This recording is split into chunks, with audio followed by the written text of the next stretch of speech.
Hello and welcome back. Hopefully everyone's returned after that break. Just wanted to go on to the next item on my agenda regarding the sustainable access. Just the status and purpose of the air surface access strategy. If or it's updated under Part 8 of the policy S4. If basically the council or the airport could just cover the status and purpose just briefly.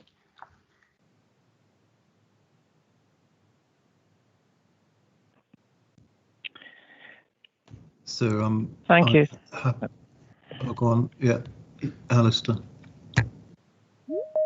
No, sorry. I was just going to say that in your agenda item, you basically question the status of Part 8 of Policy C4 and whether that would be better dealt with in a justification.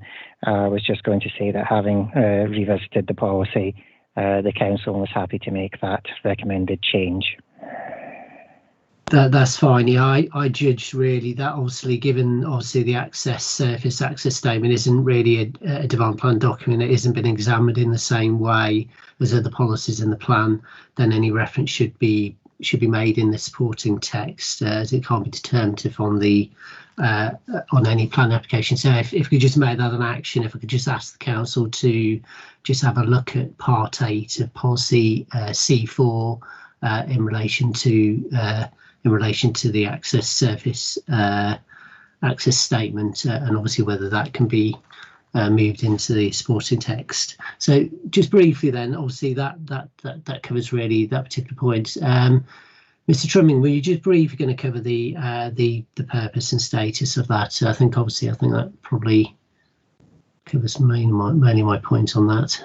Yeah, I'm happy to. So, I mean, an airport surface access strategy is something which is recommended by government. It came out of the White Paper 2003, and then the guidance on airport master plans and so on. So it's good practice, if you like. It isn't mandatory. It is the latest version that the airport has produced is the 2020 version, which is within the examination library.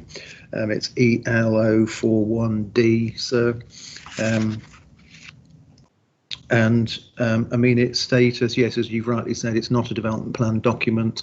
It is nevertheless an important piece of evidence base. It certainly reflects some important strategy and aspirations for the airport to achieve sustainable surface access to and from it, and that development around the airport respects and has regard to that broader objective of sustainable surface access.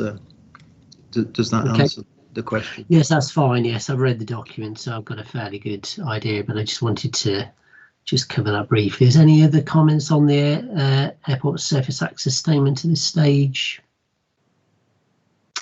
Okay, I'm just going to move on to the East Access Transport Corridor.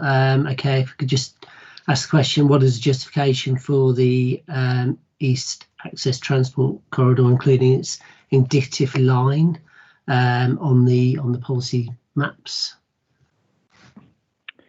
Thank you, sir. I think we've already covered part of this at previous sessions, but I'll give a quick run through. The Eastern Access Transport Corridor was initially identified, and I think it was a previous airport master plan that did identify 3 alternate routes, option 1, 2 and 3. The shortest route is option 1, and that is broadly the route that is shown indicatively on the proposed to be shown on the policies map. There were 2 alternate options considered or shown in that previous document, which you see did a sort of figure of S through the green belt in Halton to link to the roundabout at the bottom of the Knowsley Expressway on Speke Road.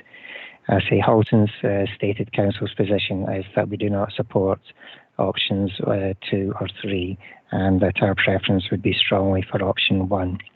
Notwithstanding that previously stated position, the combined authority, as mentioned previously, has allocated some funding to undertake some initial feasibility work on the possibility of providing that road. I believe it's the outline business case. That work has been commissioned and we believe is due to report in the summer. I think that has started at first principles and has looked at a number of potential routing options. As I say, as the study hasn't reported, I'm not aware if their thoughts are focusing in on any particular preferred option, or whether they've identified that whether the road full stop is necessary, feasible and deliverable. I say that information should emerge during the summer. But in terms of our plan, I say the work is ongoing. It is a proposal, it's a live proposal, and therefore it's entirely appropriate that the plan does make reference to the fact that there is a live proposal for a new road and provide the information that it's able to do so at this time. And that's covered in other documents? I think within your examination library, I'd noticed a reference within the local transport plan. There's a reference in relation to its possible delivery. And then obviously in your infrastructure development plan, there's a reference I noticed within the infrastructure development plan to the ETA. They're obviously supporting that principle basically, and obviously funding.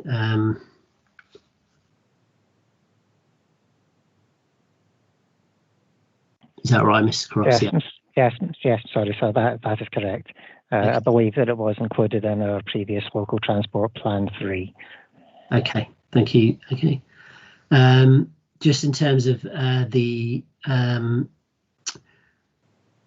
in terms of the release of the land within Halton for the runway extension, is that contingent on the ETA being fully implemented? It might be a question for the airport potentially.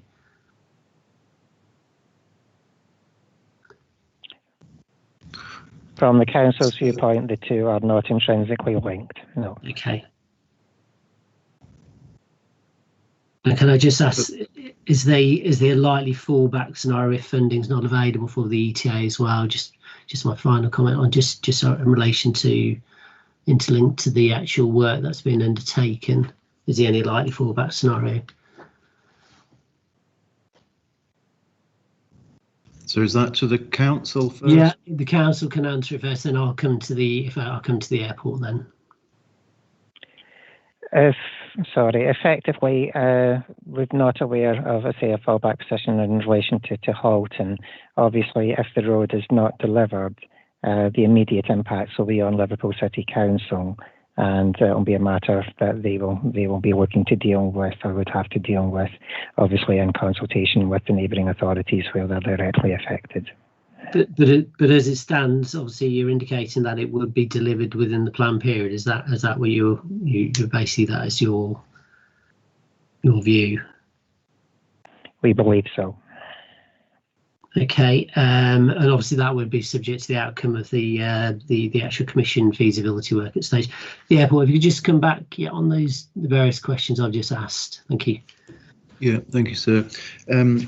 Yeah, I think a very brief history of the road. It has a long history, and it was, I think it's fair to say, originally conceived by the then owner of the airport, and it was to improve access to the airport and free up capacity on Speke Boulevard.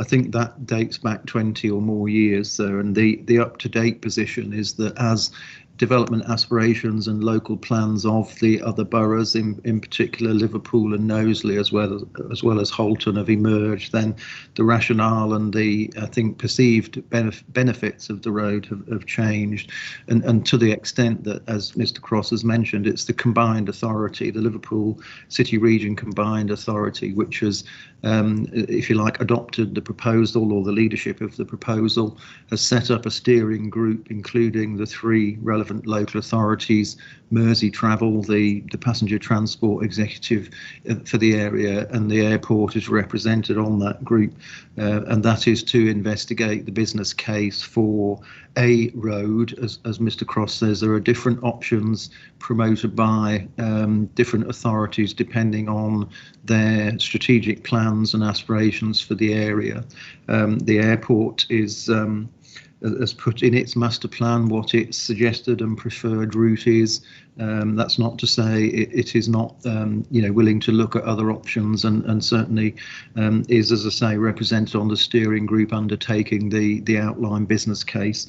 And just to give you a feel for the significance, the combined authority has allocated £600,000 for the business case exercise. So it's one of a number of significant priorities for the city region. Okay, thank you. I'll just open it up there. If Mr. Westaway, anybody comments on this particular point?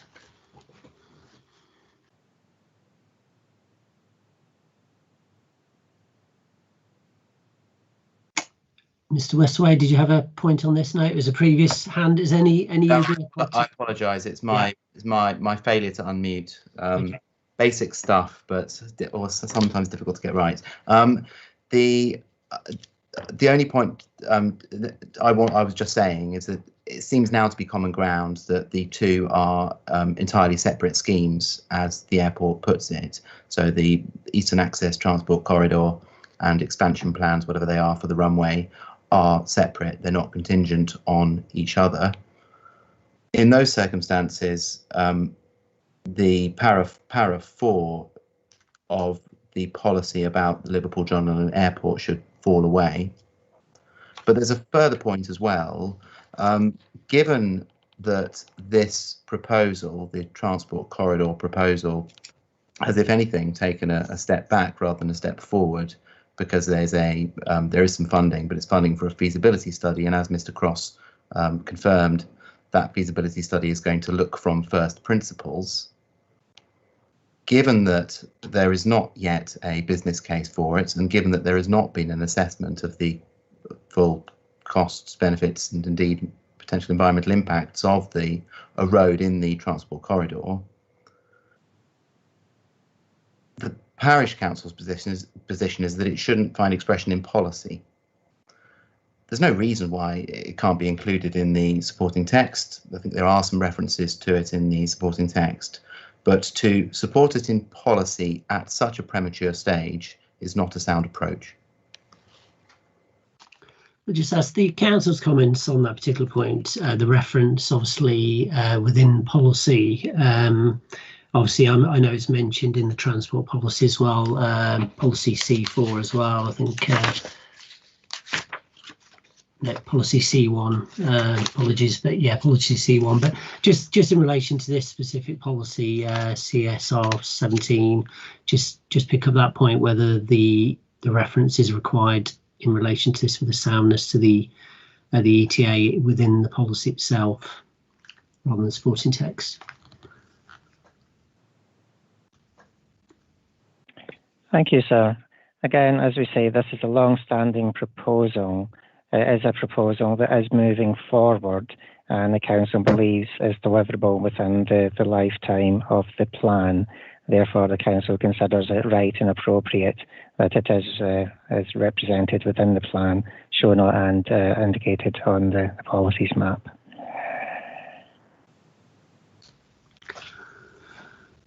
Okay, and just obviously given the relationship to the airport, I still think it's appropriate in this particular section of the plan. Well, so yes, it is, a proposal, as Mr. Cross says. It's a long-standing proposal. It has featured in other relevant policy documents. It seems a matter of clarity and transparency that it's referred to in the relevant sections of the policies in the local plan. So that's not to say, in relation to your question about the fallback position, that it is the only, the only possible solution or the only means by which the airport can continue to grow and fulfil its master plan.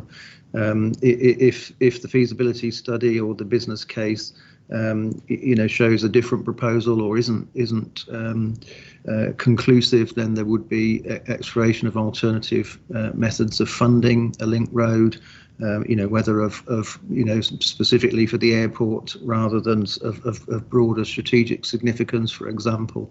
And similarly, in the interim, before any additional access road is provided, there is capacity within the existing highway network, and with some improvement and additional infrastructure to accommodate at least some of the growth envisaged in the airport master plan. So it isn't there isn't a sort of a dead end, as it were, at which point the airport can no longer function or grow without an eastern access transport corridor. Okay, thank you very much. If there's no other points on sustainable access from any of the participants, I'm going to move on to biodiversity.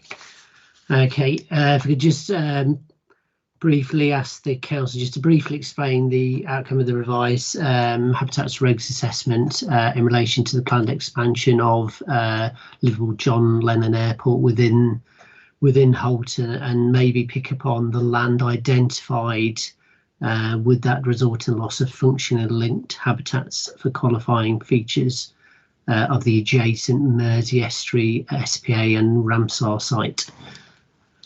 Come to the council, please. Thank you, sir. Obviously, I say the plan has been subject to various assessments. We have been subject to scrutiny by Natural England as well. Obviously, they attended yesterday's sessions and basically are happy with that the plan satisfies the necessary regulations. I think we should probably hark back to Mr. Plant's opening statement to this examination in terms of that the approach to the airport is not the council seeking in any way to lessen the controls or to somehow let them off the hook. It's simply to put in place the appropriate policy position to see how we will assess applications that come forward. Perhaps Mr. Jemmett might be able to give you some additional detail on how the sustainability criteria have been biodiversity issues are addressed and that they have satisfied the appropriate tests. Okay, so thank you, sir. I just wanted to provide a little bit of context behind the Habitats Regulations assessment. So, as Mr. Cross said, Statement of Common Ground has been agreed with Natural England. That's PSD D, and further project level dialogue is expected to take place. Whilst I'm not, obviously today I can't speak for Natural England, but I can confirm that Merseyside EAS have been closely involved in the joint discussions on the habitats regulations assessment, and there has been close involvement with Liverpool's local plan, including the recent examination and proposed modifications. So Ms Hammett has raised that already. So I think there's perhaps some useful context here, which might assist some of the discussions as we move forward. Liverpool City Council and the airport have agreed, as part of the Liverpool local plan process, in consultation with Natural England and ourselves, that further project level HRA will be needed. This, as I said, this is addressed in the statement of common ground between Liverpool Airport, Natural England and Liverpool City Council. That additional project level work will include scoping of additional survey, that's non-breeding birds survey, to support the final project level habitats regulations assessment. This will in effect supplement those data that has already been collected for the airport by consultants Atmos, and also undertaken by Avian Ecology to support Holton Borough Council for their local plan. Together, these will be used to inform project level HRA for the airport expansion, but also importantly to inform the required mitigation that will need to be provided by the airport for any non-breeding bird species which form designation features for the adjacent Mersey Estuary SPA Ramsar.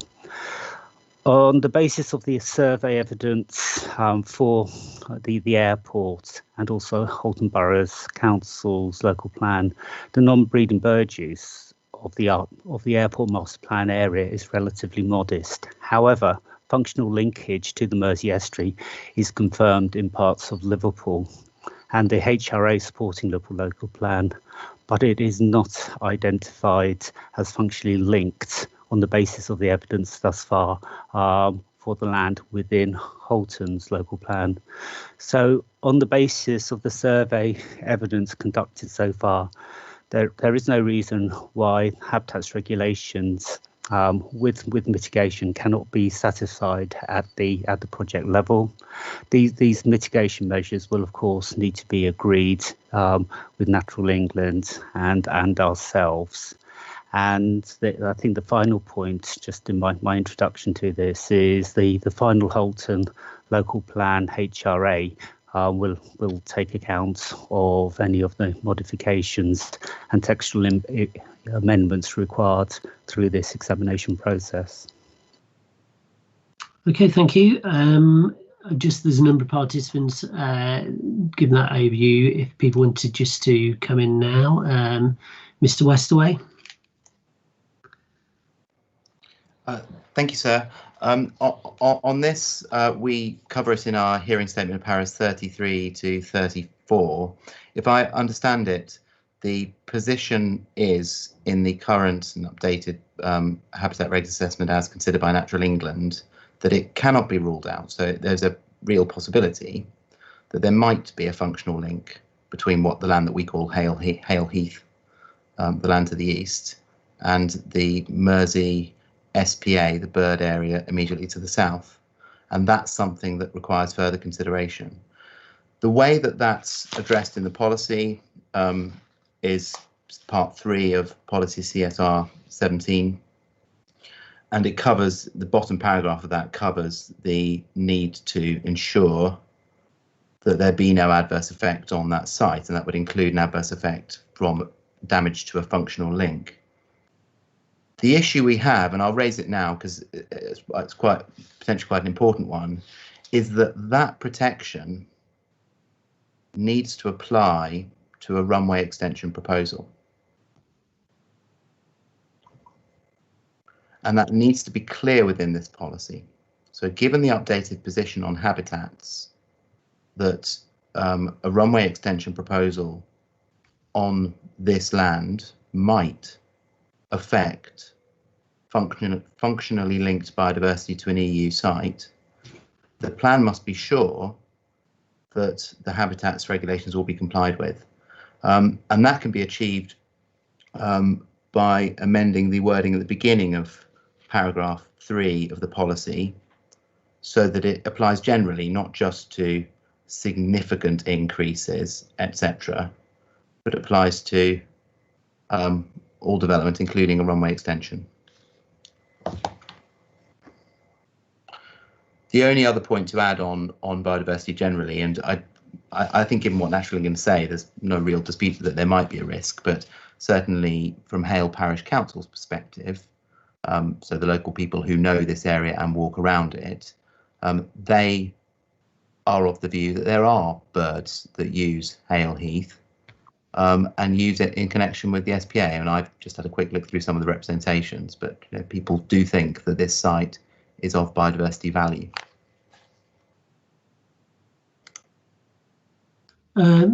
Miss Hammett, please. Yes, thank you. I think the first point I'd like to make is that the survey that is referred to was completed between August and December. And some of the birds, the named birds which are protected, namely curlews and lapwings, are not actually present. They are inland, busy with nesting and their young at that particular time. So I agree with one of the previous speakers about further surveys are needed, detailed surveys are needed. The second point is that the NPPF has said that mitigation is not adequate because of the incredible loss of habitat and the 50% decline in our wildlife. It's proved an inadequate adjunct to planning, so there has to be a 10% net gain.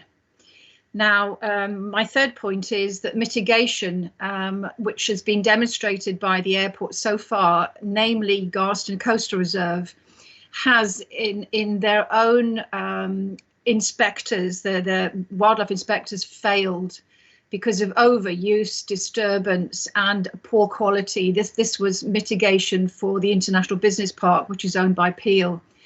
So there's those 3 points. And finally, we have people that I have worked with in the campaign have got photographic evidence, if you would like me to send it to you, sir, of hen harriers over Hale Heath.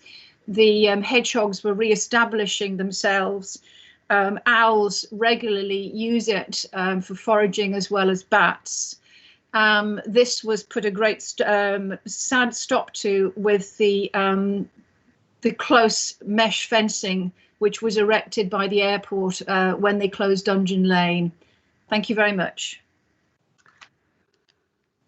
Mr. Jemmett, you may be responding to some of the points that have been raised. If you just pick up, if you could, please, obviously regarding the functionally linked issues, obviously the biodiversity of the site, obviously the surveys undertaken, I think the timing of it was raised, and just also the wording of the paragraph development proposal to be significantly increased, just a point raised there by Mr. Westwood. Thank you, sir. I'll try to pick up on those points as much as I can in turn. If I do miss anything, please come back to me. I think it on the basis of the evidence so far in terms of survey, functional linkage has not been proven, but it has not been disproven. Now the habitats regs, proceed on a precautionary basis, and that's one of the reasons why at project level assessments there will be further non-breeding bird surveys undertaken to inform the project level HRA.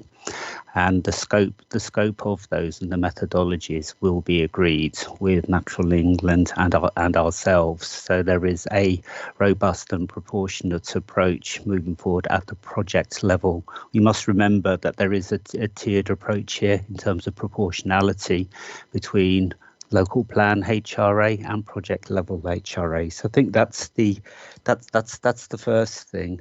In terms of the survey effort and the duration and the timing of surveys, certainly the surveys undertaken by Avian Ecology and also Atmos did include overwintering periods. However, further survey, as I have mentioned, is going to be required at the project level.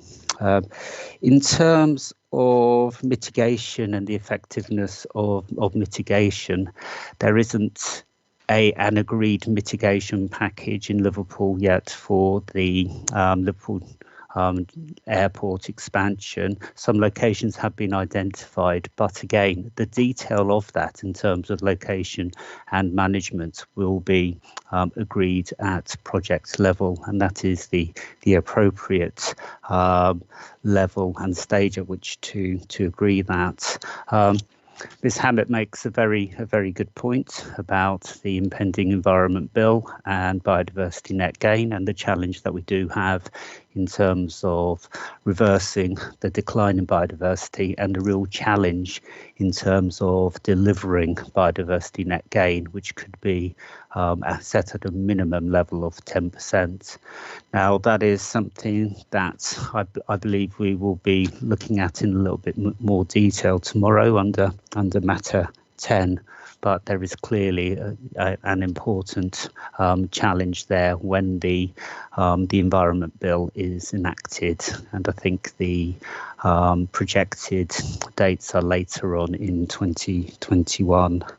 I hope that answers all the questions in turn, sir. Yeah, just the point. Obviously, it might be the council. Obviously, given the policy, just the point about the developments proposed to be significantly increased. Just the wording at the beginning of part 3. Just that particular point. If I don't know, Mr. Cross may want to just think about the actual the approach taken. If you just give me some sort of a comment on that, please. So might I? Thank you, sir. Oh, sorry. So can I just make a point before Mr. Cross speaks on this? Yeah. I just want to understand the point. I think I understand the point, but I just want to be clear about that before Mr. Cross answers this. This is a HRA specific point. Paragraph 3 of the policy relates to airport expansion and deals with a number of environmental and social impacts. But I understand the point that's being made is that the paragraph at the end should apply not just to proposals to significantly increase passenger or freight handling capacity, etc., but also in particular what's dealt with in paragraph 1, which is the extension, runway extension. So I just think, so what I was just floating in my own mind was whether or not one way of doing it, rather than changing the words at the start of paragraph 3, because they deal with all sorts of things, not just HRA issues. But if we're considering HRA issues in the last paragraph, if you think this is a good point, and I'll leave Mr. Cross to comment on this and Mr. Gemmis as well. But if that conclusion is reached, it would be better simply to take out the words at the end of paragraph 3 with respect to internationally important sites and so on, and put them at the end of the policy instead, so that they would apply generally. If you take this point and think it's a good one, rather than messing around with the wording at the start of paragraph 3, because that is meant to deal with one specific kind of development proposals. That was just my thoughts, sir. But I'll leave others to comment on the merits or otherwise of that approach. Yeah, and obviously just the point, Mr. Cross, just obviously whether it'll pick up on runway extensions. Obviously, obviously given it's specifically stated in part 1, but obviously, yeah, if you could just comment what I've just asked about in terms of the comments made about the beginning of part 3 as well. I think following on from what Mr. Hunter's just said, that if there's some ambiguity, the remedy might be to effectively split it out into its own section. We're happy to have a look at that and come forward with suggested amendments if that would assist. Yes, if you just look at that particular, just the way obviously that particular paragraph at the end sits, I think of part 3, isn't it, where it starts with respect to international important sites. Just obviously just have a look at that particular point in terms of way the actual, and obviously just to sort of ensure that it covers all aspects of the expansion of the airport. Mr. Westaway. I mean, that would certainly be an improvement. I just want to draw attention. I know we'll come back to this right at the end, but we make this point generally about the wording in paragraph 3, para 30 of our hearing statement, sir, and we do there suggest some alternative wording. So I would say that is a better way of dealing with this, and actually simpler.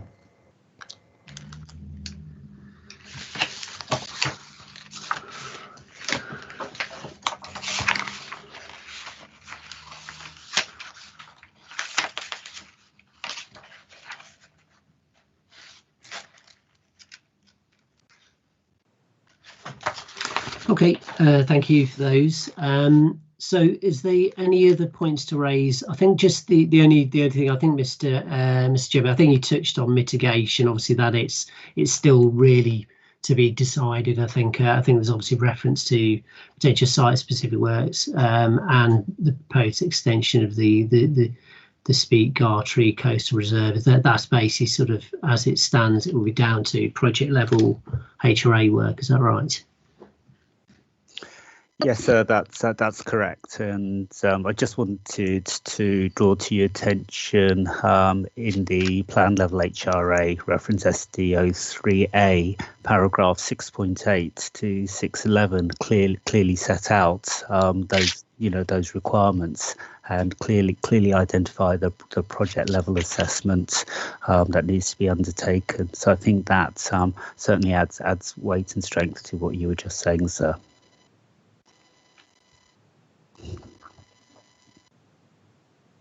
Just in terms of Mr. Cross, actually, just in terms of the amendments to that have been put forward by Natural England, just there covered in your I was going to cover them at the end, but because we've just covered this particular action,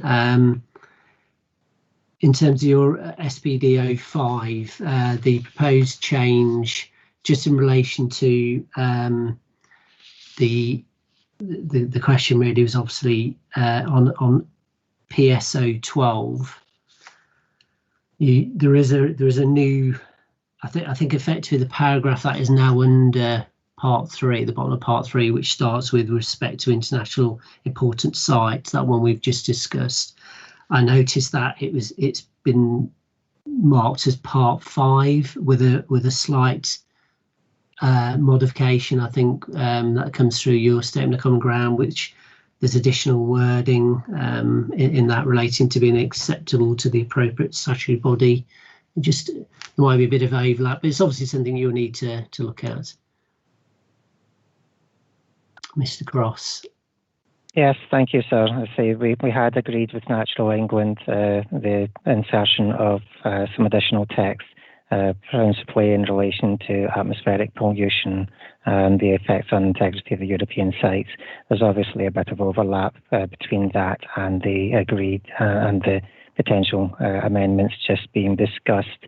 Hence the fact to say we would like to say take it away, look at how we best deal with it, and give us the opportunity to liaise with Natural England to make sure that any suggestions that we bring forward are agreeable to them. Okay, that's fine. Yes, that's absolutely fine. Okay, is there any other points on Miss Hammett? Have you got additional points just on the biodiversity and the comments made? Yes, just to sum up the absolute madness of bringing increased activity, light disturbance, noise disturbance, which have been proven in studies to have an adverse effect on insects and small mammals, and obviously bird life. A previous in the Liverpool inquiry, one of the ecologists said that they get used to, but birds get used to this. But I think subsequent studies have shown that they are disturbed by it, and the building work would particularly do it. And just another point is, which I don't know whether it's relevant, sir, but large birds, this last winter season, hundreds, literally hundreds and hundreds of pink-foot geese and Canada geese were on the mudflats of Salt Marsh, and they fly north to the marshlands in the north of Liverpool. And nobody's touched on this, but the actual collision risk to birds and to passengers in aircraft, I think, needs to be stated. Thank you. Okay, thank you. Mr. Jemmett, do you want to just pick up on those, just briefly on those comments, if you don't mind? Yes, thank you, sir. I think it's fair to say that that birds do become acclimatized to certain levels of disturbance, such as light, as an example, and certainly the Mersey Estuary is actually one of the brighter estuaries because of the density of industrial development that surrounds it. But having said that, there are certainly disturbance effects depending on things such as the acoustic levels, the suddenness of sounds, but those things can be addressed as part of mitigation at both the construction stage and the operational stage. So, for instance, things such as acoustic hoarding around a construction site is a commonly used technique. So there are ways to mitigate some of these impacts, and birds do tend to become quite habituated to some of the noises. So, and that would include some of the aircraft movements. In terms of the point regarding the waterfowl, the pink-footed geese, I'd be very, very interested to see those data, so that those data can be used to inform the project level assessments. Because I think with all these things, project level assessment, a thorough evidence search and desk review precedes that, and that's a very important consideration at project level. I hope, sir, that answers those specific queries. The only other one I can think of is in terms of the airport expansion area itself, the area that's been referred to as the Hell Heathland. There would obviously be a requirement to undertake a detailed biodiversity and ecological appraisal of that, and by suitably qualified and experienced ecologists. Okay, thank you very much. Recommendations.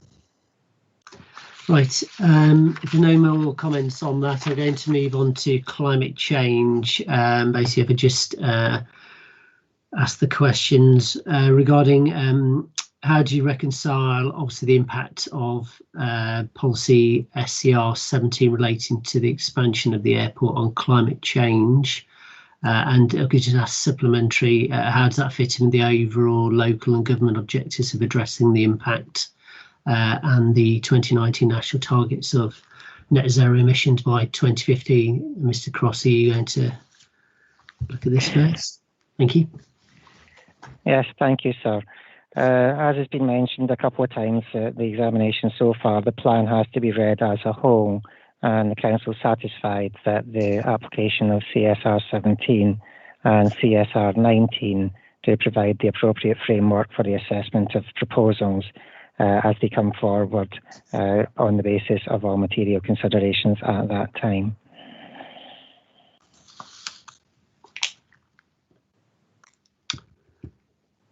And does the airport want to comment on this particular point? I know there was references within their particular representations to this particular point, given obviously the impact of aviation on climate change that have been raised in representations. Yes, sir. Thank you. I mean, I think it may be helpful to come back once we've heard other contributions. You've seen what we've said in representation. I mean, Mr. Irving is available to talk to the airport's own approach to carbon and sustainable development and so on. But perhaps best to hear others' comments first. Okay, we should open that up, please. Mr. Westaway, you may have comments, I believe, and the others.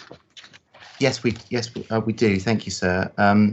We set this out in a little bit more detail at Paris 40 and following of the representation, and the starting point must be the MPPF, that a proactive approach be taken towards climate change, and that be one that's to contribute to radical reductions in greenhouse gas emissions. The Parish Council's position on the policy as drafted is that it is far too limited. There's no consideration in the main hearing statement that's put forward on behalf of the airport of climate change, and that may be because there's no real answer to it. Aviation is one of the major contributors to climate change, and it should not be allowed unless it can be delivered in line with stringent carbon budgets. That's the way the policy is, and policy is only going further down that route. You are right, sir, to raise net zero. Net zero is now, of course, a legal requirement under the 2019 order. And there's 2 points, really, I want to emphasise here. The first is that the Committee on Climate Change, in their recent recommendation, said that aviation emissions need to be included within carbon budgets in order to ensure the net zero is met. We can't do it without that. And at para 42 of our statement, we actually point to a statement around that time by Lord Deben, the chair of the Climate Change Committee, indicating that we will not get to net zero if we expand all the airports according to their aspirational targets. The second is that it is appropriate, in fact, it would be sound not to cover climate change within the policy that relates to aviation expansion. And a good analogue for this is the Airport National Policy Statement, so covering the expansion at Heathrow, para 5.82. That was a particular paragraph that was the focus of the recent Supreme Court challenge. And that paragraph provides, in summary, that increase in carbon emissions that have a material impact on the ability of government to meet its carbon reduction targets, including carbon budgets, be something that could justify refusing development consent, so not development consent rather than planning. And in my submission, what we have here in para 3, subject to my wording point, is simply too weak. Airport expansion, major contributors to climate change, will be assessed with regard to, as it puts it at the moment, the risks associated with climate change. And instead of risks associated with climate change, that should say the United Kingdom's or the net zero target and carbon budgets to meet that target. Because if it's the position, as it might well be, that we need to strictly limit aviation expansion in order to meet climate change targets, specifically to aviation, which is why it should be here, then that must find expression in this policy for the policy to be sound.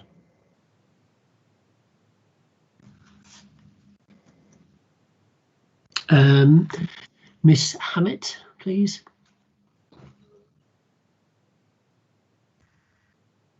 Right, thank you, sir. I have in my sight a document that those working for Halton Council should be familiar with because it was commissioned by them.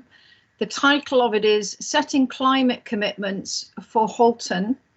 the implications of the United Nations, the UN Paris Agreement by the Tyndall Centre, who are a foremost climate change research organisation. And it's to do with, as Mr. Westerway said, carbon budgets. And it's a very long document and quite complex, but basically, if I can read you a short paragraph of the conclusion. So this was recommended to Halton. We recommend, therefore, that Halton seriously consider strategies for significantly limiting emissions growth from aviation and shipping. Right. I mean, I can provide you with evidence of this, but I'm sure as Halton commissioned it, they are either totally ignoring this and in danger of blowing the budgets, the carbon budgets for the whole of the Liverpool City region in one go. And I'm baffled by commissioning something like this and totally ignoring it. Thank you, sir. Maybe, yeah, Mr. Jones, is it? Thank you. Yes, it is. It is, sir. Yes. Just a quick point. The climate change committee is putting forward a figure of 365 million passengers as a limit for 2050. Now, the 2019 figure was 297 million passengers. If the Heathrow third runway goes ahead, then that's looking at an extra 55 million passengers. So the scope for expansion with all regional airports is limited. Thank you.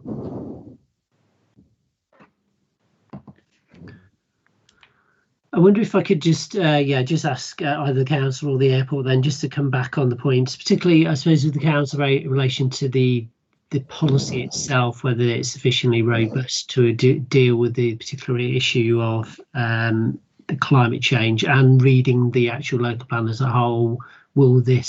Are specific targets needed within this specific policy?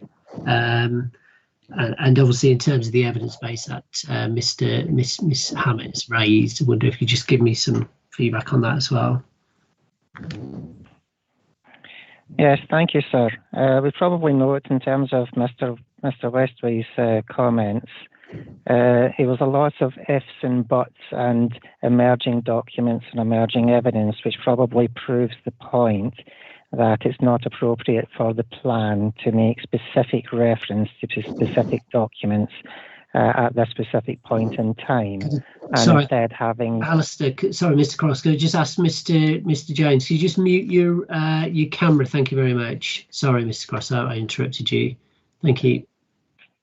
Sorry, I was saying that in terms of, say, there was lots of ifs and buts in reference to emerging documents, some of which may inform government strategy, but at the moment currently aren't government strategy, to try and tie down the policy to specific evidence at a specific point in time, we would suggest was actually not appropriate. Whilst the policy is potentially loosely worded, it is a catch-all policy, and it does allow or does require the assessment of the appropriate information or material considerations at the time of an application.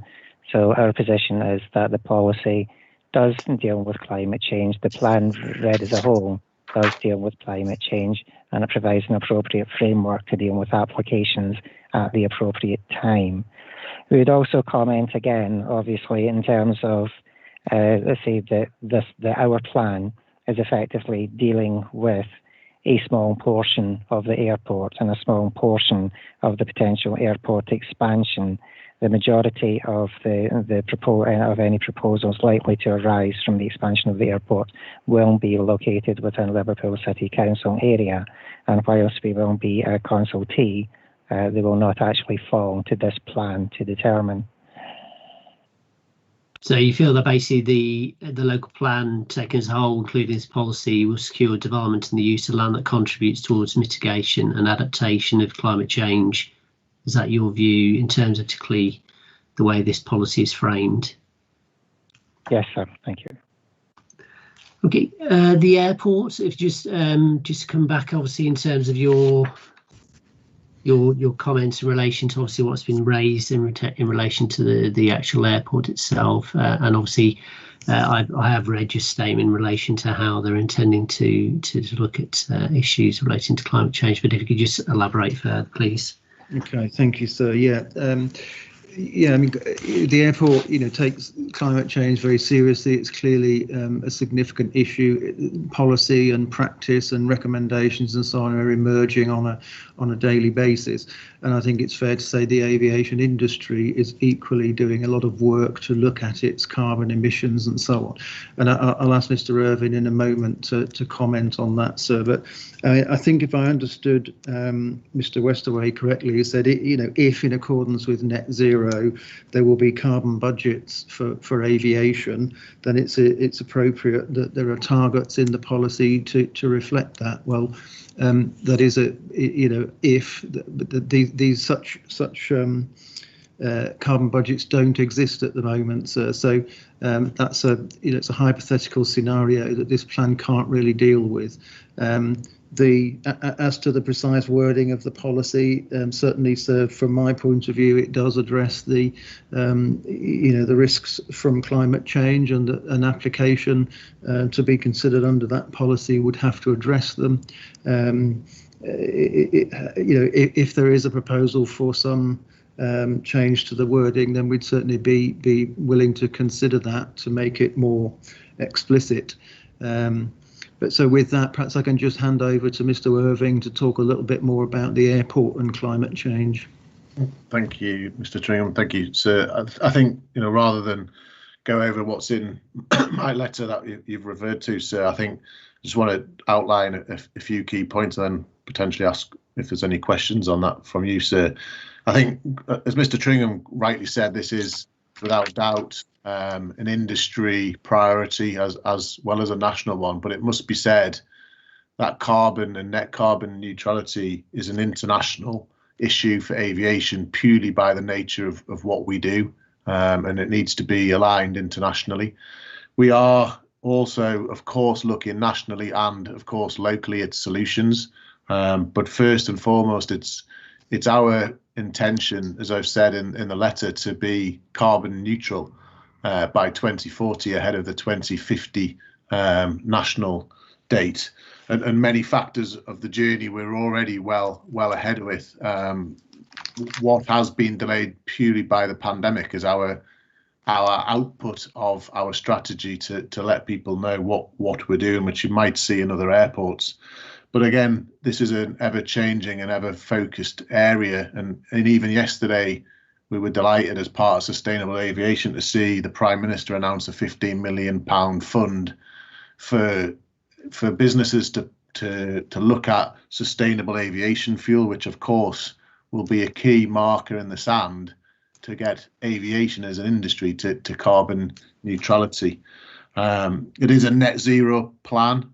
You'll note our carbon and our energy efficiency in terms of renewable sources in our plan and our journey, but we expend £1 million+ of capital every year into energy projects, which may not be seen in the face of passengers, but certainly as part of our key strategy in terms of our commitment nationally and, of course, locally to get us to that position. So, as I said, I don't want to overcomplicate things, but happy to take any questions from you, sir, or the rest of the audience. Okay, thank you, Mr. Westerway. Very briefly, so it's of course correct, we don't know exactly what the budgets will look like, but we do know, and there's a certainty, that net zero must be achieved by 2050, and that must include aviation. That's why some stronger wording is needed in this policy. And of course, we're not tying it to specific budgets. The policy can simply make reference to the budgets, but it should at least make reference to net zero. Of course, when the first version of the plan came through, it didn't make reference to net zero. It was still tied on 80%, presumably because net zero was a relatively recent policy, legal and policy development. Okay, thank you. Ms. Hammett. Yes, I'm very aware of the biofuels, the new waste, the wet waste biofuels that were referred to by the airport. They, first of all, they emit similar levels of CO2. Secondly, it is true that they actually kind of have less soot in the contrails. But even if this is reduced by 90% in the contrails, this would not be enough to limit the contrails to 2006 levels. They have a very adverse effect on cloud structure, radiation impact on the Earth, and therefore are quite significant in the warming of the climate. There's been an estimate, prediction from Transport and Environment Network that expects by 2050 the availability of this new fuel, if it does come into line, which would obviously improve the green credentials of flying, that it would be 7.5 billion litres, or just 11.4% of European aviation demand. Thank you. Okay, is there any other points that anybody wishes to raise at this stage on climate change issues? I'm just going to touch, if not, Mr. Hunter, yeah.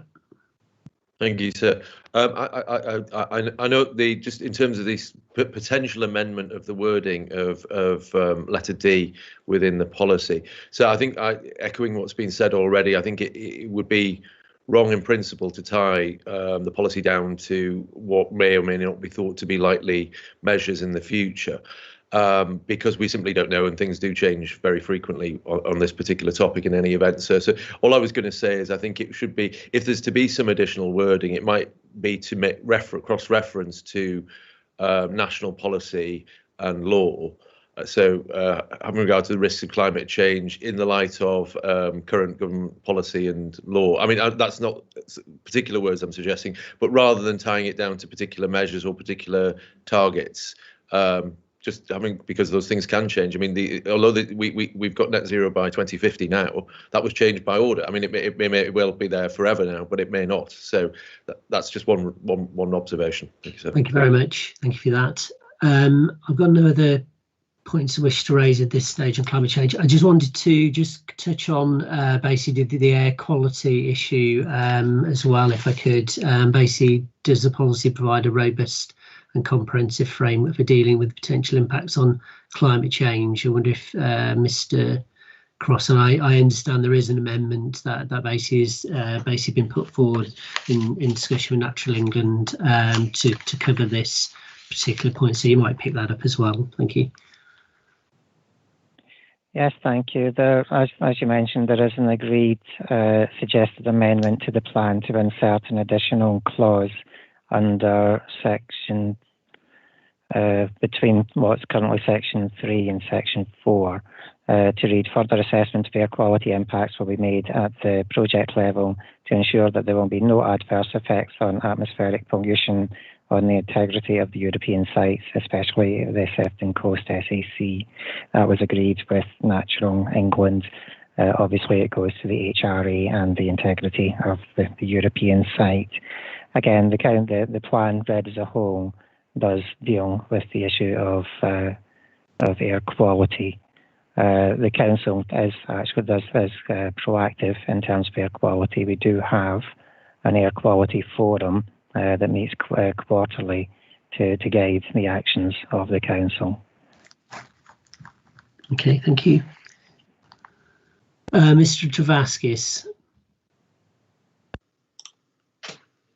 Yes, thank you, sir. I just wanted to raise one point, and it's possibly more of a question than a point, but Mr. Irvine spoke of renewable energy projects a moment ago in the airport's plans, and I can only presume the energy projects that Mr. Irvine is speaking of are the energy projects that are outlined for Hale Heath. And I just draw attention to the recent renewable energy project planning application that was submitted by Peel for Hale Heath, and whilst it has subsequently been withdrawn, I do note in the representations and in the supporting materials for that development, the airport stated that there were no other suitable sites within its current perimeter for renewable energy projects. And so I was just wondering if there could be clarity on whether the renewable energy projects that are being spoken of today are solely the ones that the airport intend to look at for Hale Heath. Mr. Irvin, if you want to briefly, or Mr. Truman, just briefly comment on that. I have read your full statement, so I appreciate there is wider, I think, proposals, I think, for the buildings, I think, in terms of solar panels, etc. Correct, sir. That understanding is right. It is both the solar array as outlined in the plan, as Mr. Travakis said, but also other areas of buildings and areas we currently have, but the majority of that renewable source would be in that position. Okay, thank you. And there isn't any sort of time frames at the moment, just so certainly brief, because it touches on that land to the north in terms of that particular proposal status at this stage. Correct. Yeah, there isn't any sort of updates as such in terms of its progression, just so I'm clear on that. That's correct, sir. Okay, thank you. Just in terms of air quality, if I just go back to that, if yes, Miss Hammett, I'll just open that up. Thank you. Thank you, sir. I took part in the British Lung Foundation 2019 study into the effects of toxic air in the Liverpool City region. And their conclusions, in fact, were that all the areas, including Halton, St Helens, Knowsley, Sefton, Liverpool and Wirral, exceeded the average annual legal limit for pollutants. I'm going to be brief. I'm not going to go into all of this. The document is well publicised, and it was endorsed by Liverpool City Region that agreed that they had to reduce the air pollution in the areas, and as the airport and the Eastern Access transport corridor will speak as a particularly polluted area, much more polluted than the others. Life expectancy is much lower. So even if we are allowed to say that the Eastern Access Transport Corridor will go ahead, it will sandwich speak between the boulevard and the new road. I think it's disingenuous for Halton Council to say that the pollution, it's on their side of the airport pollution is on their side of the council boundary. Pollution knows no bounds, and we're looking at serious effects on Liverpool City Region's health. Thank you, sir. Thank you. Mr. Gilbert. Thank you, sir. Just on that point, and I know we're not here to make representations on the Liverpool Airport, and so I've kept quiet about the Eastern Access Transport Corridor in relation to the airport. But on that note from Jane Hammett, a point I wanted to raise in relation to this policy C1 is that the Eastern Access Transport Corridor isn't just related to the airport expansion, sir. If I can take you to the council's evidence document EL 103, the need to improve at paragraph 8.2, sir. The need to improve transport links, public transport links between Widnes and Runcorn and to John Moores Liverpool Airport. Excuse me, sir. Liverpool John Lennon Airport and the wider Speak Hayward employment zone is a key part of the infrastructure planning for the area, sir. So I think there will be benefits to the delivery of that infrastructure through improved transport links and reduce congestion on the Speak Boulevard, sir. Thank you.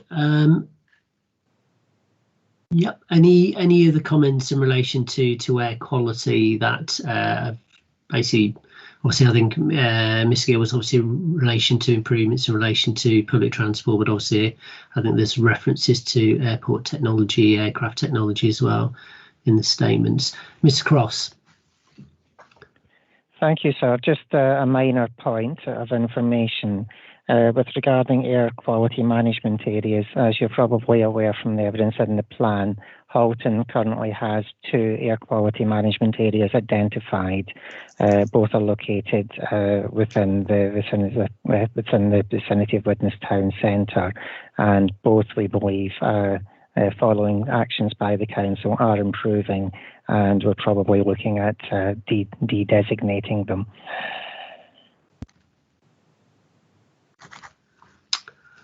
Okay, that's obviously something, just a general point about action that the council can take in relation to air quality. Is that right, Mr. Cross? Yeah.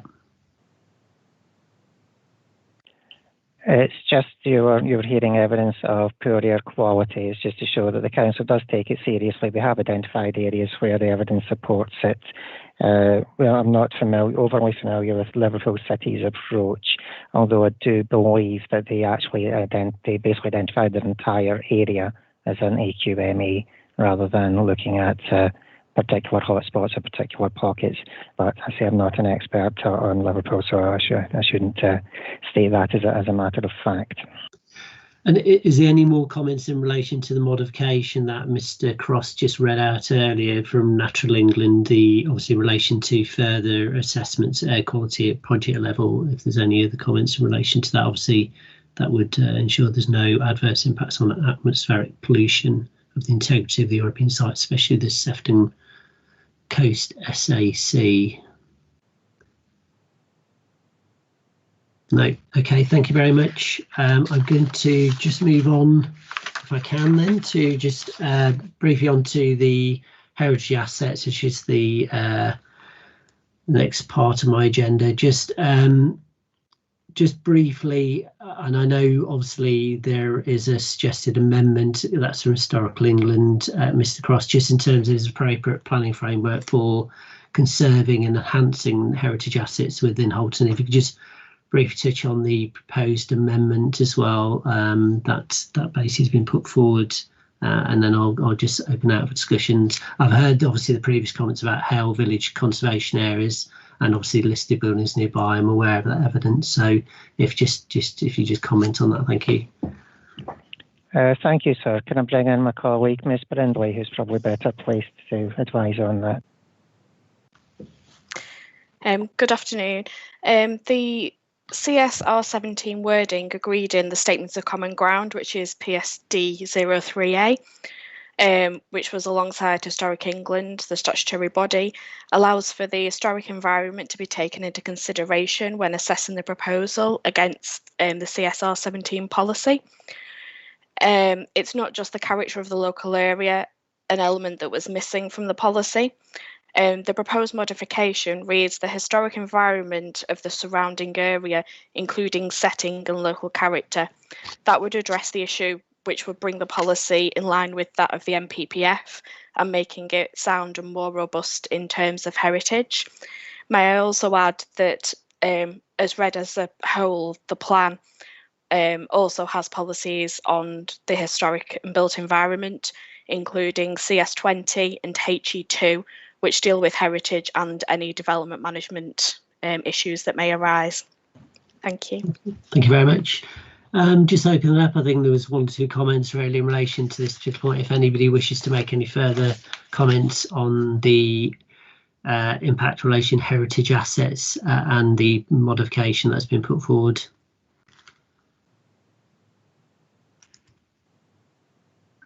Okay. Yep, Mr. Trimmingham. Thank you, sir. Just to confirm that the airport has no objection to the amendment, and it did undertake a built heritage and an archaeology review, which are within the evidence base. So again, for the note, ELO 41G and ELO 41H, if those are helpful. Thank you very much. Okay. If there's no other comments on heritage assets, I'm just going to briefly, I think we've covered under other matters, basically, I think we've covered effectively all of the modifications that have been put forward via this Statement of Common Ground with Natural England and Historic England. I think we touched on those. It's just whether there are any other modifications that are necessary in this relation to this part of the policy. Just Mr. Westaway, I think you put your hand up. Thank you, sir. Yes, there was some points I wanted to make on modifications. I actually raised my hand in relation to other matters. Okay, yes, that's fine. So perhaps I'll park just general modifications and those points. There's a couple of points I have on those. But on other matters, within our hearing statement of paras 38 to 39, we cover public safety, and it's the planning implications of the public safety zone that is raised there. The public safety zone is indicated on the policy map to the draft local plan, a sort of triangular area, looks like a long tapering flag that leaves the runway and crosses into the Hale village area. Policy C4 provides that any amendments to the public safety zone associated with the expansion of the airport will supersede the adopted policies map. And the point that we raise is that there's not been an assessment of what that superseded public safety zone might look like and what the planning implications of it might be. As, sir, I'm sure you'll appreciate, a public safety zone is quite significant for planning. I understand that Halton Borough Council itself is proposing some housing development within Hale itself. But if a public safety zone is extended, then it has implications for what can and what cannot be done on other land. And that lack of assessment is something we asked for urgent clarification of. Also note that the UDP proposals map, so the previous proposals map, had a much larger public safety zone marked on it. This one is smaller. So it is a matter on which some potentially quite important clarification was sought from the council, and we did chase, well, Mr. Travaskis chased the council on that, and we got confirmation from them that their position is that the public safety zone shown on the proposals map associated with the DALP, that is the current zone, not a future zone, but it is smaller than the UDP public safety zone. It may be that there's a very simple answer to all of this, but it does potentially have some important consequences. Mr. Cross, you might be able to help us just in relation to this, if you could please, just in terms of what's represented in the policy and then obviously in the proposals map. Thank you. Yes, certainly. Yes, we did receive an email seeking clarification yesterday evening, and I think the response went back at about 10:30 yesterday evening. The public safety zone is identified by the Civil Aviation Authority. I believe that whenever they consider it, they look forward about 15 years in terms of the potential projected number of flights and nature of flights at the airport. The UDP did show a significantly larger public safety zone. It actually extended across Hale Village, out the other side, across the Green Belt and into the Mersey Estuary. So it was significantly larger.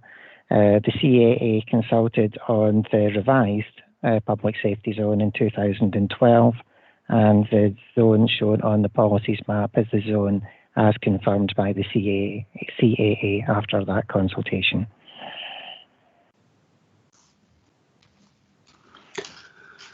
Thank you for that clarification. Mr. Westaway, any further comments on that before I?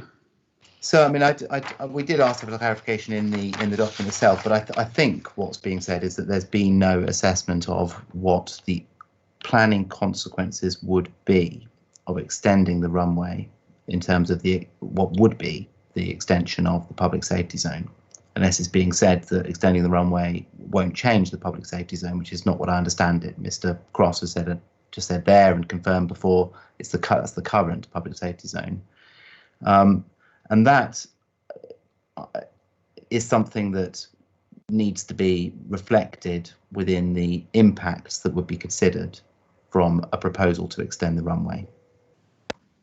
because as the policies taken together are currently drafted, policy C4, the second part of policy C4, has this automatic effect that the policies map will be amended when the public safety zone is extended, which will happen when permission is granted, if it is in the future, and an extended runway is built out.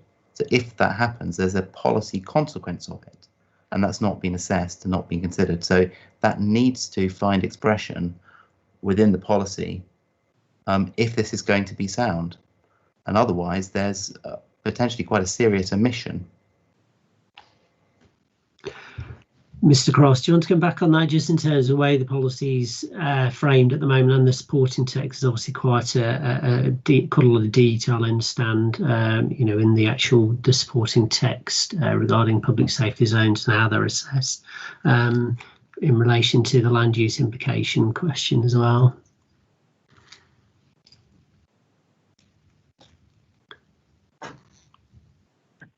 Sorry, sir. I was sort of slightly failing to follow the argument. I say the public safety zones are defined by the Civil Aviation Authority, and the plan clearly states that should the Civil Aviation Authority amend the public safety zone, that will be basically will supersede the zone shown in the plan currently. Obviously, yes, I say if the runway threshold is moved closer to Hale Village, then common sense suggests that the public safety zone will equally extend an equal, corresponding distance towards Hale Village. I say, but we don't have any information in terms of whether it would still have the same dimensions as at today. We would assume that the Civil Aviation Authority would carry out a fresh review, which may actually mean that the safety zone has different dimensions. We're not an expert in that, so we'd obviously be advised by the CAA. However, as mentioned previously, I say obviously the Unitary Development Plan showed the previous public safety zone, which was significantly larger, extended clean across the village and actually out to the estuary. From memory, I think it almost touched the far shoreline. Obviously, say whenever the CA looked at it most recently, they reduced it probably to about a third of its previous dimensions. And say obviously in terms of if the boundary is moved and if that impacts on, say, the implementation of H1, then yes, obviously, then say as it clearly stated, it will supersede other elements of the plan. Okay, Mr. Hunter. Thank you, sir. I share Mr. Cross's bafflement a little bit. So, because if we stand back from this, if we think the public safety zone is not part of the plan, it's not an invention of the plan, it's the CEA's responsibility. It's plainly, even if the plan said nothing about it, a highly material important consideration that would have to be taken account in any development management decisions. Council doesn't have any control essentially over the designation of the public safety zone as a matter for the CAA. And I don't see there's a problem in principle with the fact, recognising that there is something outside the plan which may change, but may have planning implications, which we can't all foresee, but providing as far as one reasonably can for it. The fact that it's not possible to predict everything in advance, but it's possible to say that this is how we ought to respond if changes like this are made in the future. Okay, Mr. Trimmingham, and then Mr. Westaway, just very briefly, because I think I understand the questions. I don't think we need to go on much further on this. Mr. Trimmingham. Okay, thank you, sir. I mean, I agree with what Mr. Hunter said, which is much more eloquently than I would have explained it. The only other point being is that the public safety zone is part of the CAA's regulation of the airport. If CAA isn't satisfied operation of the airport is safe, then it wouldn't be permitted. And that regime applies in parallel to planning permission. So I support the approach Mr. Hunter set out. Okay, thank you. I'm just going to move, just because obviously I'm conscious of time. So I'm sorry. If I may, I thought you were going to come to me, so I lowered my hand. May I very briefly finish the safety zone? It was very conscious. it may be there's common ground on this, and there's no need to make issues when there's not issues. But if it is a highly important, relevant consideration, which we would agree with, then it should find expression within policy CS17. It's not simply an external consideration. That's why I drew attention to policy C4. The public safety zone and the planning implications from it are built into this policy. So that should be a consideration that's directly linked to policy CS17, and in my submission should be an amendment should be made to include that. Okay, thank you. I understand the points made on that particular point. Any other matters in relation to the modifications that have been proposed? I think we've touched on most of them as we've gone through. Yes, Mr. Westaway. This will take me, I think, to the end of the points that we have. We touched already upon the modification that we seek to the third paragraph of the policy. We cover that in our representation at paras 30 to 31. We touched upon it, sir, in the context of climate change, but that modification is justified by all of the impacts that would be caused by the runway extension. And it's important that there not be some approach, by differentiation or otherwise, which means that impacts that should be considered of a runway extension proposal are not. So that, as a general modification, is one that we do urge upon you, so that impacts aren't omitted. The last point I have to make on modifications, we cover at paragraph 18 of our representations. And this is, one wonders why there needs to be this distinction between these two parts of policy 17. So you have the expansion and then the runway. But the way that the first part of the policy is drafted, development which is directly related to a runway extension, including relocation of physical infrastructure, including the perimeter access road in particular, is potentially quite broad. The context of this is that the previous policy 17 said in clearer terms that any land redesignated as part of the Greenbelt boundary change will only be permitted for the purpose of a runway extension and associated aircraft safety requirements, only permitted for that purpose. Whereas the language in para 1 of revised policy 17 is that development will be permitted where it's directly related to, not just for those things, a runway extension, and then including relocation of physical infrastructure, and then perimeter access road. That, to be consistent with the former approach and frankly consistent with the justification that's relied upon if this land is to be released from the Greenbelt, should strictly limit the development just to the runway extension.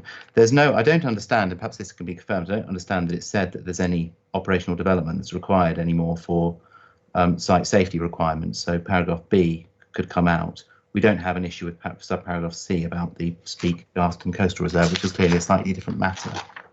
But in relation to para 1A and the language before it directly related, that should be tighter. And if it is the common position of all parties that the justification for the Greenbelt release is simply the runway extension, that language is at least arguably too loose. So it'd be good to get some confirmation on that and an amendment as appropriate. The council, please, just to comment on that point in relation to the wording coverage of part 1. Yes, thank you, sir. We have to start. The runway extension, including relocation of physical infrastructure, including the perimeter access road. I say the policy is intended to obviously include the physical infrastructure such as the Christmas tree lights, any navigation equipment, radio equipment, anything that's necessary to be located within the area affected by the policy. I think you're being led to believe that that's an open net for all developments. We would basically say it's quite clear that it has to be related to the first part of the policy. Aircraft and operational safety site requirements. Again, the suggestion being put to you, effectively putting a fence round the boundary of the site would potentially fall foul of that policy, as suggested. So again, it's we think the wording is appropriate, but to say we await your judgment on that. Okay, thank you. Any other comments on those modifications in relation to the policies relating to the airport? No. And I'm conscious already of time, basically. Is there basically any other points that people wish to raise on this particular part of the hearing session relating to Liverpool John Lennon Airport? No. Okay. Mr. Trimmingham, yes. Yep. Just unmic yourself, please.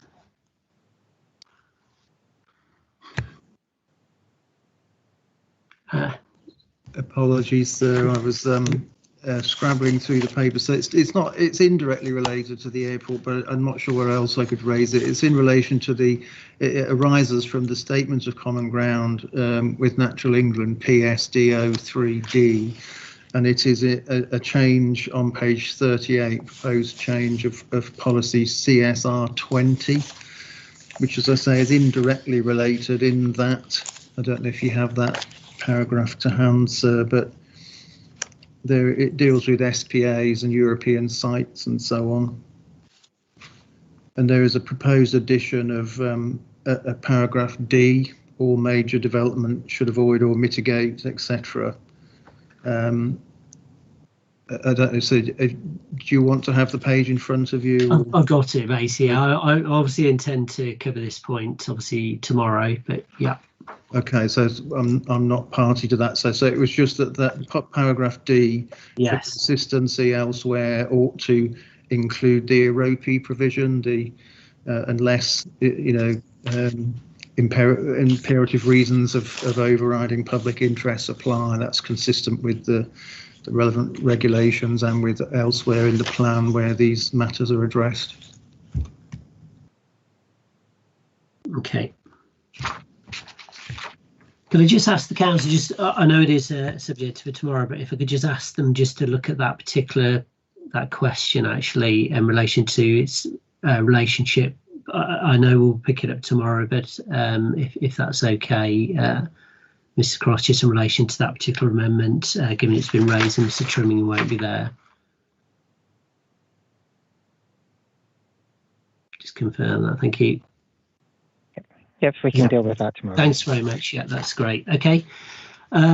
Okay, what I'm going to do is I'm going to go on to transport now. I understand probably some of the parties are really here just for the Liverpool John Lennon Airport. If they wish to leave the meeting, by all means, obviously thank you for your contribution on this particular part of the meeting. That's been obviously very helpful from all the contributions I've received today.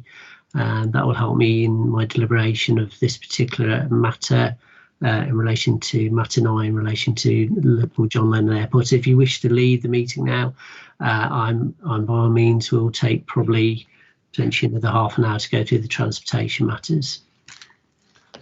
Thank you, sir. I'll leave now. Thank you. That's okay. Thank you, sir. I'll also leave. Thank you. Thank you.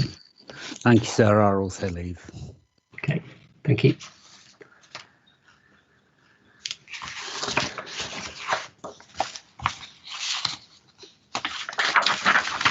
Right, I'm conscious of time. I will obviously, and I know we've got another session starting around 2 o'clock, so we'll see how we get on. But in terms of the transport basically in terms of the transport work that's been undertaken, if I just cut to the chase in terms of obviously the underlying assumptions used on the Halton local plan transport modelling work of May 2020, could you just in particular look at the scale of the housing and employment development and the time scales of delivery? I think there are basic assumptions made in that particular model. I just wanted to confirm the scale of employment and development and the time scales for delivery.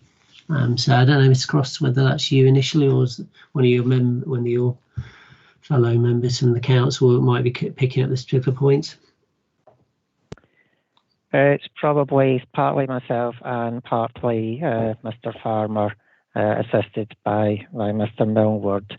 Effectively, the council's approach was that we basically supplied the information in terms of total development by individual site to Mott MacDonald, our consultants, in order to be fed into an update of the Liverpool City region traffic model.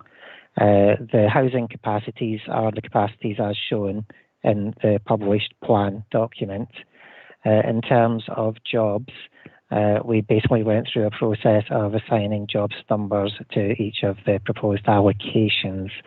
I should say that in terms of the enterprise zone site, the SciTech site, we did supply jobs numbers constrained basically to the upper limits that had previously been published. So the jobs numbers shown there are closer to the 10,000 rather than the 5,000 being suggested in their latest bill, with their latest projections from the joint venture.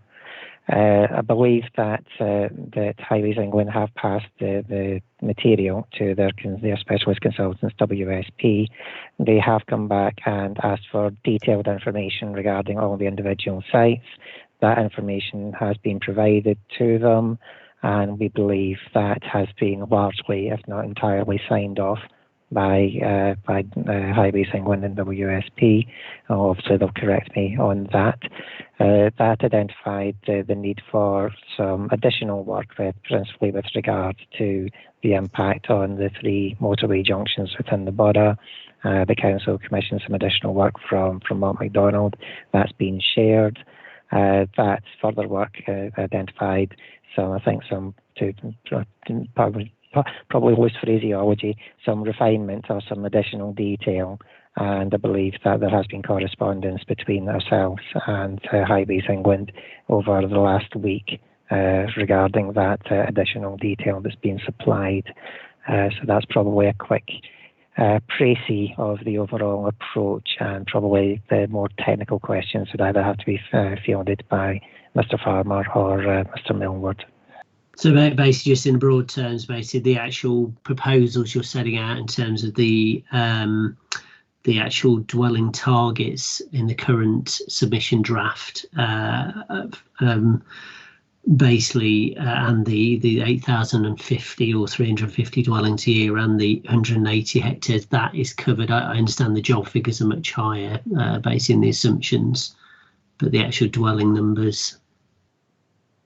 Yes. Obviously, with the jobs numbers, again, it's translating hectareage into jobs numbers on individual sites. I say we have shared our methodology with Highways England and the specialist consultants, and I believe in broad terms they are satisfied with the approach taken. Okay, thank you. Just going on there, basically, just in terms of obviously the question really, obviously within my MIQ, in my maths issue questions about how they intend to address those parts of the road network in the borough that have been identified as hotspots where capacity is likely to experience congestion, with additional traffic generated by the local plan scenarios by 2035. I wonder how they intend to address. I think the ones I particularly picked up on were the main links to the M56, the roads around the Widnes loops, and there are other small road links that are obviously shown basically in the model. I wonder if basically could just address those questions for me. Yep, Mr. Farmer, are you intending to cover this point for me?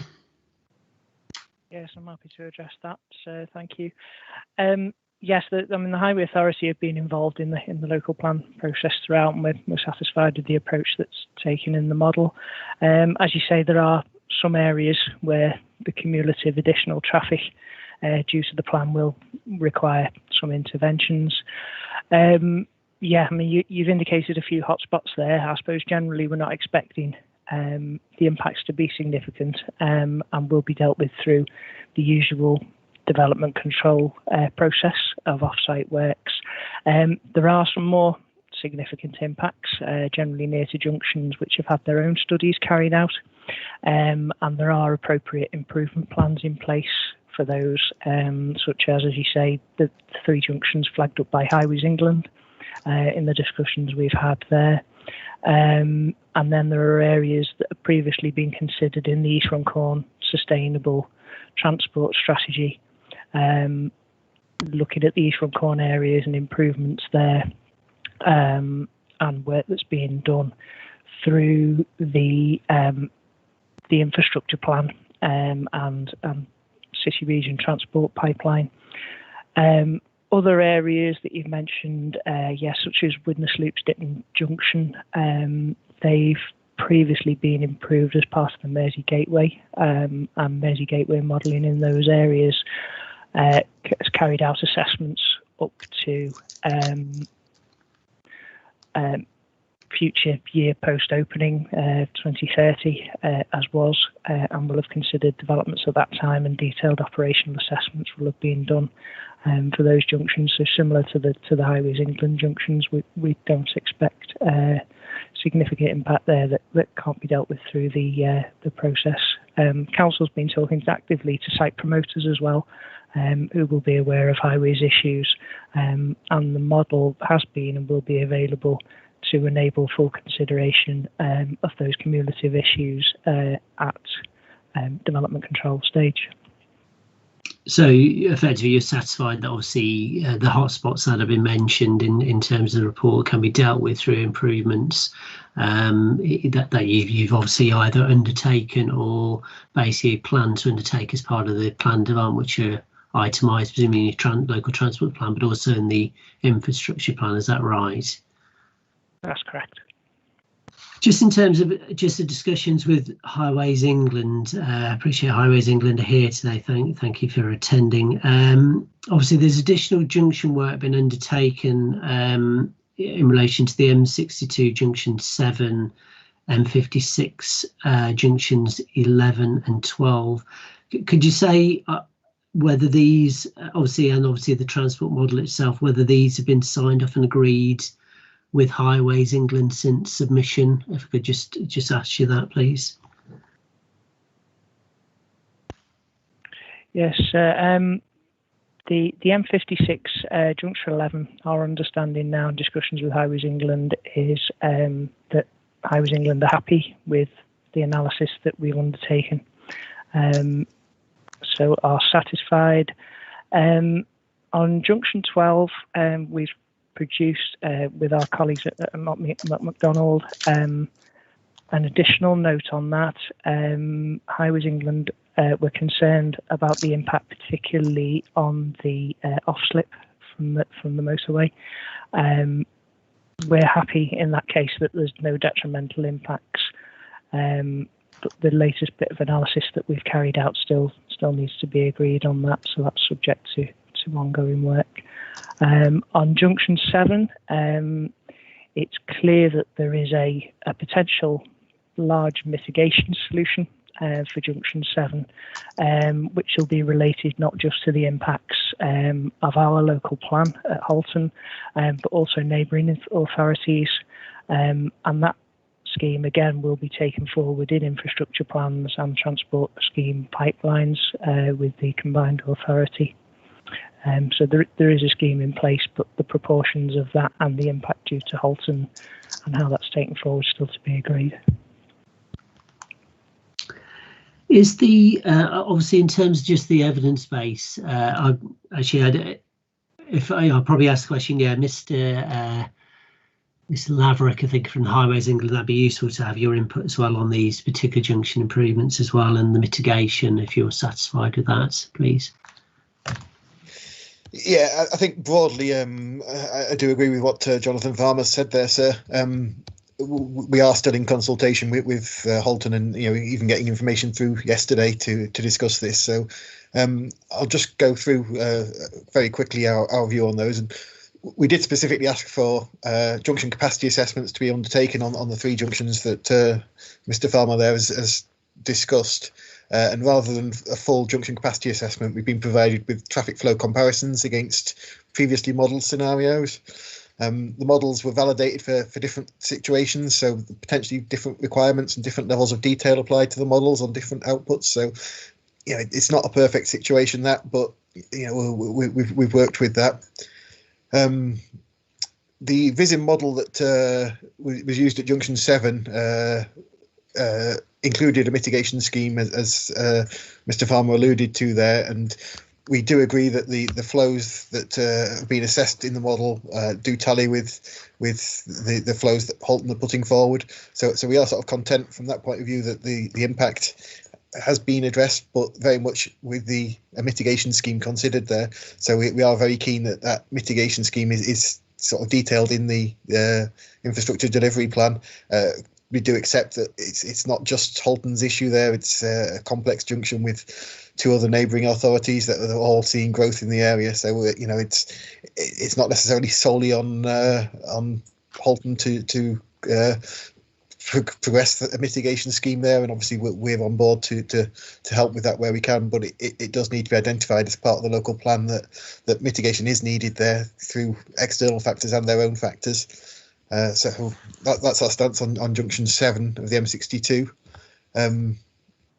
Junction 11, we were able to run our own junction capacity assessment because we happen to have a Linsig model for the area. So we were able to plug in the figures that Halton have provided, and we are pretty content that the local plan there would not cause any additional issues. So from our point of view, we're satisfied with Junction 11. Junction 12 is the one that we've really still been working on, and latest information, as I say, was received yesterday. So we haven't given it a substantial review, but we have looked through it, and it looks reasonable what's being suggested there, which is that the critical node on the southern section of the junction, that's a point where the gyratory traffic conflicts with traffic on the north-south movement through the junction. And the information does suggest that demand for the north-south movement is perhaps less as a consequence of the local plan than previous modelling had suggested. And that then allows a reduction in flow. North-south will allow for greater green time for the gyratory movement, which in turn can flush out the gyratory. However, that is an assumption that the additional green time can be obtained is sufficient to clear that traffic. So yes, we can sort of see in theory where you're going with that, but it hasn't been modelled, so we don't know for definite that it would work to that extent. So on balance, yes, we are content with where you're going with that. We're comfortable with the position, but we do feel that is a junction that would need further work going forward, just to give that clarity as to how it will work. And it could be that signal times and things themselves would be all that's needed, but it could be that further mitigation would be needed over and above that. And it's a bit of an unknown at the moment. We haven't really had the evidence to suggest either way. So it's kind of a cautious green light that we're giving to that junction at this point. Okay, that's very helpful. Thank you. Just in terms of the additional junction work, obviously that's been undertaken with yourself and the council. Obviously, you mentioned some notes and studies. Obviously, have been worked on through mitigation. Wonder if they could be made available through the examination website. Obviously, we've got the transport modelling work.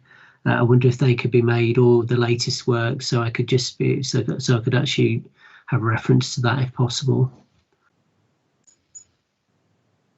Whether it's available. I'm not quite sure that we've got specific reports that haven't been shared with Halton already. Obviously, the evidence that Halton sent through yesterday will no doubt be able to be made available. But that's I'll pass that one over to Halton That's right. If the council could confirm what's available and what we can make available, if you can make available to myself, obviously, in terms of just the latest work in relation to those junction works and mitigations, please. Yes, we will do. So thank you. We'll review those and see. Look at the papers we can include. Some are correspondence rather than specific papers, but we'll put that together. Yeah, I mean, you might. Well, obviously, my other question really was obviously the latest position with the statement of common ground with Highways England. You might be able to tie them in with that particular document anyway as appendices if needed.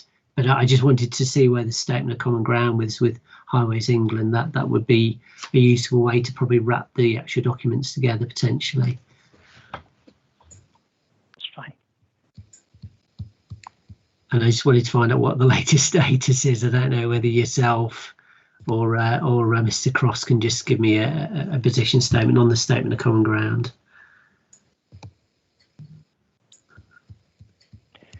Yes, thank you, sir. There has been a draft prepared of the statement. Obviously, as there was some additional work outstanding, it hadn't progressed to be fully completed. However, we are happy that we'll have a look at the latest draft. We'll do the updates to reflect the latest position, and we'll share that with Highways England, who hopefully can turn it around quite quickly in terms of documenting what has been agreed and documenting any areas of outstanding work that needs to be undertaken. Yeah, I'd echo that Highways England are largely content. There's been a few issues which were still outstanding, and we're getting much closer to being able to agree that final statement of common ground. And certainly based on the conversation that we've just had now, I'm comfortable that Halton are acknowledging the sort of the mitigation that we think will be, or mitigation areas that we think will be needed, even if we haven't got to the actual detail of what schemes are going to be needed and costed and all that sort of thing. But we're making progress there, definitely. Okay, thank you.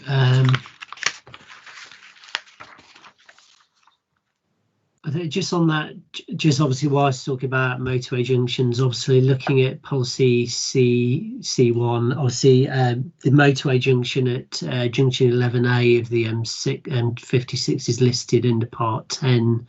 I guess really, obviously, given there's been various references to this particular junction and discussion even yesterday, it's whether this junction is still like to go ahead within the timeframes of the plan itself, 2037, and whether it still needs to be listed within the policy. No,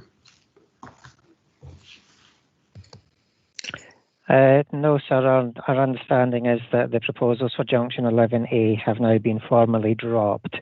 I think we did include it in one of our documents in terms of proposed changes was to move reference as it was no longer funded. Okay. Fine.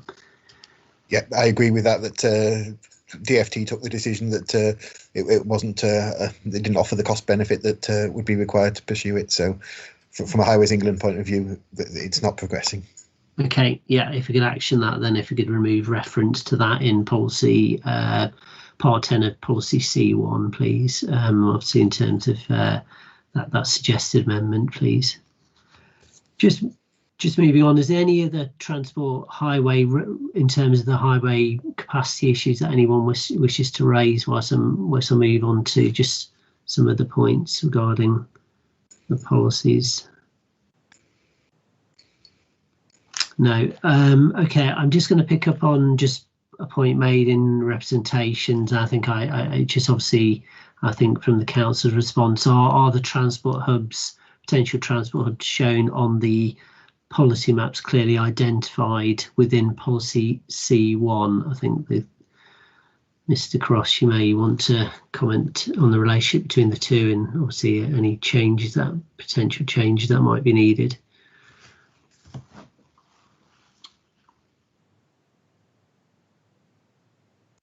Sorry, I was just scrolling through. Yes, I see that the policies map did identify a number of existing and potential transport hubs. Obviously, the existing ones are mostly quite straightforward. Huff Green train station, Widnes station on the Manchester-Liverpool line, Runcorn main line station and Runcorn East. or variously on the West Coast Main Line, Runcorn Spur, and the Chester-Waddington route. It does identify a number of proposed locations. The first one, Ditton Station. That's been a quite long-standing ambition for the council to see that station reinstated, and there is active work ongoing with a regeneration team in consultation with Mersey Travel to put together a scheme to potentially see that station reinstated. The site in South Widnes is possibly a little bit more speculative. It's on what's currently the freight railway line serving Fiddler's Ferry. Obviously, with Transport for the North looking at their rail strategy, there was indication of potential for the requirement for additional east-west routes. I believe that they have published some information last week, although as I've been somewhat busy, I haven't had the luxury to inspect the documents myself. But just looking in terms of reports in the local press, it seems that there is a proposal to that the new east-west route will call at Warrington Bank Quay Station, which is on the further end of the freight line. So we're not quite sure whether it actually intends to utilise that existing infrastructure or whether it intends to provide new or additional infrastructure. In terms of the sites identified in Runcorn, we have one that might look a little bit curious. We have the existing identification at Runcorn Station, and we then have a proposed location at the front of Runcorn Station. That's basically part of the Runcorn Station quarter, the proposals that are currently being implemented to create a new piazza entrance in front of the station with improved connectivity between the railway services and bus services, and there's a lot of work ongoing at that at present. I was going to say that I visited the area last week and almost fell foul of what I'm sure the inspectors will fall foul of when they visit Runcorn, as I almost got lost in my own town because the road network substantially changed in that locality. So it was, took a bit of the grey matter to make sure I was heading in the right direction. But with you're forewarned, whenever you visit Old Runcorn, you will get lost. Everybody does. The other proposal is shown at Beechwood. That's on the Halton, on the railway spur known as the Halton Curve. The Halton Curve's a line that's basically lain fallow for probably a number of decades. I think it was subject to like an annual parliamentary train. Would run up and down it, but through a project delivered between ourselves and Mersey Travel, we've managed to basically upgrade that spur, and there's now reintroduced passenger traffic, so there's now direct trains from Liverpool to Chester. There were aspirations to potentially create a new halt on that spur, and that's what's indicated by the proposed dot on the policies map. Just picking up on your statement, obviously, just to be clear, obviously in your response to your hearing statement, under question 9.10, under paragraph 1.25, you've just indicated that it's this point about the clarity. Basically, it's noted, obviously, there are transport hubs and potential transport hubs identified, but there's a lack of reference to them within policy C1, and obviously you'd welcome a modification. So it's obviously so it's more clear within the policy how they're identified, because it obviously doesn't sort of. So I'd welcome that suggested modification to make that clearer. If we could just action that as well, thank you. Of course, sir. Thank you. I think that would help. Just in terms of other modifications. Just going back to policy CSR 15, the last bullet point relates to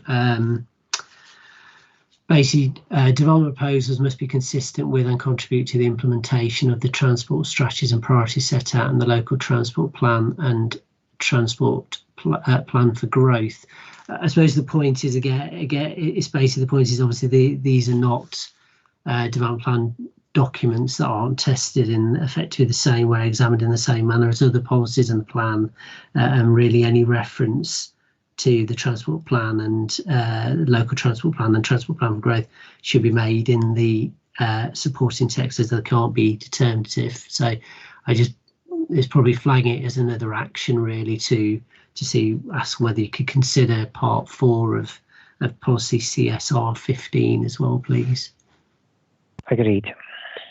Okay, thank you. Is there any other sort of comments that anybody wishes to make on this particular matter, transport, or any modifications that in relation to the transport matters that have been raised in my MIQ, in my matter issues and questions? No, if that's the case, I'm conscious of the council and myself we're due to reconvene. Is half an hour acceptable to the council in terms of coming back at 2 o'clock, or do you wish to have longer to just, if I just sound you out, if possible, please? So for my part, 2 o'clock's fine. I don't know about other members of the council team.